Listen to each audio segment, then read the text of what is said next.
মমতা ব্যানার্জি জবাব চাই, জবাব দাও।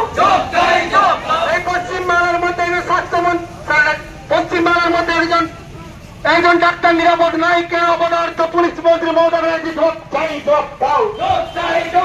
বন্দে